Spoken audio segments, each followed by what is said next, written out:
Welcome to Burlap Teachers. Enjoy the video. You'll start by preparing your iPhone 16 so Genmoji runs smoothly. First, confirm iOS 18 or later and plug in if battery is low. This avoids interruptions. Next, open the App Store, find Genmoji and install or update it. This ensures you have the latest features.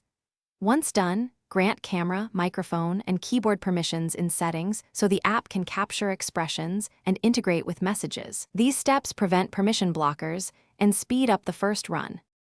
You now create your custom Genmoji.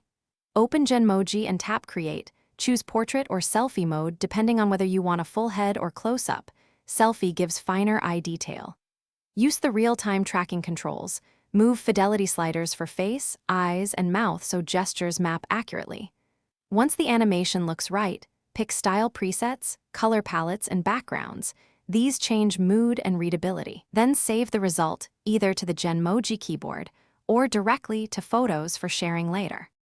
Finish by integrating and sharing your Genmoji. Enable the Genmoji keyboard under Settings, General, Keyboard. Add new keyboard so you can paste stickers into messages quickly. Use the app's share button to send animated GIF or export as MOV for higher quality. Choose PNG sequences for still frames.